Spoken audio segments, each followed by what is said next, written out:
I have researched and created innovative uses of technology by incorporating Google Calendar into the classroom. Before explaining my two lessons, I'll explain how I decided on using Google Calendar. I will then go over the materials and skills needed for each lesson, along with the lesson objectives. I will quickly show how the project is created by visiting a live Google Calendar online. And finally, I will go over the pros and cons of each lesson and explain how effective instructional approaches could be used to incorporate Google Calendar into other classrooms across the curriculum. So, why did I choose Google Calendar?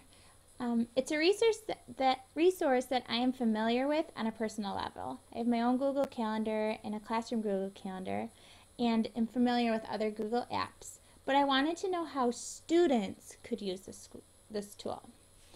After exploring Google and Education website, I came across a few lessons that used Google Calendar. And after completing my searching project on lessons using Google Calendar, using it in math and art history, I decided to create my own lessons for science and social studies. For my first lesson, students will look at the moon each evening and record their observations as a Google Calendar event to create a moon journal. To successfully implement this lesson, computers with internet access, Google accounts, and a Google Calendar set up for each student is needed before students begin making their moon observations. Students must have a basic understanding of the moon, how to make a scientific observation about the world around them, and computer and internet navigation skills. The teacher must know how to use Google Apps, including the setup and creation of Google Calendar events, and the teacher should also hold a strong belief in incorporating 21st century learning through the use of technology in the classroom. As mentioned, students will keep a moon journal documenting observations of the moon across the period of 1 month. They will add events to a Google Calendar each day when they see the moon, which will include a detailed description of what is seen in the night sky, including the size and shape of the moon, the phase, and other observations. Students will then add their location to the observation using Google Maps. Right now, I will show you how I would model and use Google Calendar with my students by visiting google.com.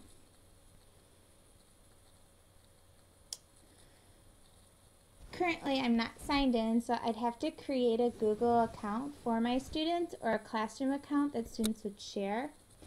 After signing in, I'm able to access Google Calendar using the top toolbar.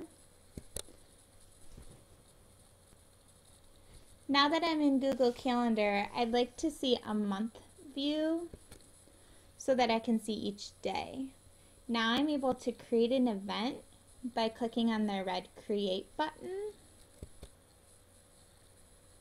Here's where students will have to create a title for their event based on the moon phase. If students are unfamiliar with the phase of the moon, they will just put the date or observation number 1, observation number 2. Right now I'm going to call it first quarter moon because that was the phase of the moon for tonight. My observation was made in Lake Orion, Michigan. This is how the event is connected to Google Maps by adding the where. And finally, my description. This is where students would put their observations that they see. I have created just a short observation that I would use to model with my students. It has what I see, the moon phase, if I knew it yet, and how it compares to the moon before, the night before, and what other things I see in the sky. After that, I could save my observation, and I have my first quarter moon. I could go back to my observation by clicking on it and editing And I could change the time. Say I wanted to put it in as my observation was at 8 o'clock p.m. Save. And when I view it, I can also go to the map to see that my observation was made in Lake Orion, Michigan.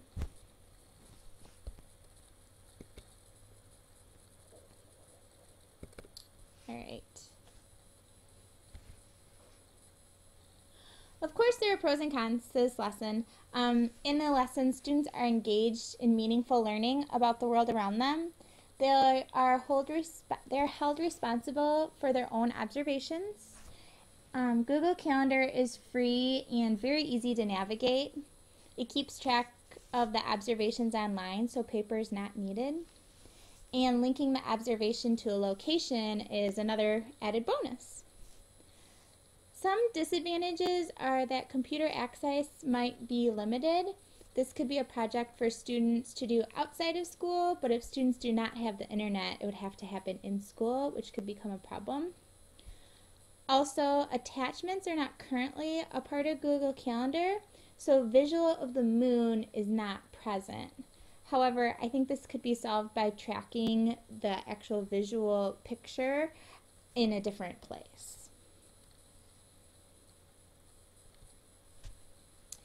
My second lesson is a research writing project where students will explore the statehood of one of the 50 states. Then they will create a Google event based on their state's entry into the Union. Similar resources and skills are needed for this project as the last lesson, including computers with internet, Google accounts, calendars, and the actual state research. Students must know how to research a topic and the basics of computer navigation skills. And the teacher must know how to set up Google Calendars for all the students and also hold those beliefs in technology in the classroom. For this project, students will research important events and facts in the history of one of the 50 states. Then they will use nonfiction writing skills taught in class, including topic sentences, big ideas, and supporting details to write a well-organized essay about their state. Finally, students will add an event to a Google Calendar based on the date of statehood and add the location of their state using Google Maps. All of the projects will be available on a class calendar so that students can visit each other's projects. Again, I'm going to go visit google.com to show you a quick walkthrough of how this could be implemented in the class. Here I'm already signed in, so I don't need to put my username and password. I can go back to my calendar. And I'd like to view a month. I'm going to click on month. I can navigate between months. I can go to March, April, wherever I need to go. So I'm going to show you how to create a Google event for the state of Arizona. And Arizona joined the United States on Valentine's Day on February 14th. So I'm going to click on that day. And I would like to name it Arizona Statehood. Oops. And this occurred in 1912. It's important that students put the year because all states were admitted in different years. I'd like to edit the event also.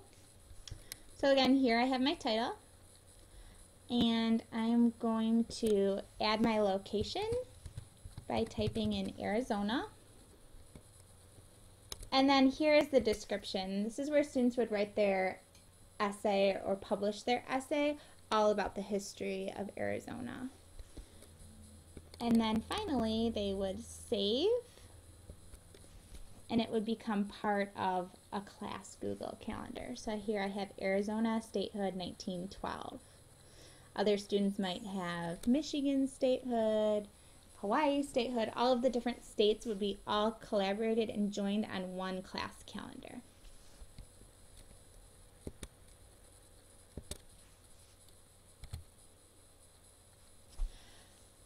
project uses Google Calendar, which I said is free and very easy to use. It's collaborative because students are all adding onto a class calendar to show all the states.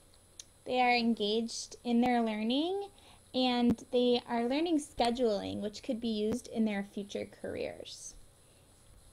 Computer access always could be a disadvantage as well because students might not have enough computers to use at school for their research or adding their event. And research could be a difficulty in itself if students are unfamiliar with how to summarize and put new learning in their own words. And finally, the biggest disadvantage is that the calendar shows the year 2013. So it doesn't necessarily show a clear sequence of which state was admitted first. However, students are asked to put the year in their entry name, so that will be able to show which year the state was admitted into the United States. There are many instructional strategies that could be used when implementing Google Calendar as an instructional tool. The most important is the modeling of how to use Google Calendar. By adding their own events, students must gather new learning through research or observation, then analyze and summarize this learning in writing. The format of Google Calendar allows students to present their learning in an organized, collaborative way, and student entries could become an assessment tool for the teacher. I think Google Calendar could be used in many other ways in the classroom. If computers are limited, these projects could become group projects done in class. Google Calendar would be a great tool to teach elapsed time and block scheduling in math. In science, Google Calendar could become the platform for observations such as a plant project. And any events in history could be recorded similarly to the state project. Finally, I know I have embedded a Google Calendar on my own classroom website to post important dates, but it could also be used as a daily class planner or blog-like journal for a classroom as well. Thank you.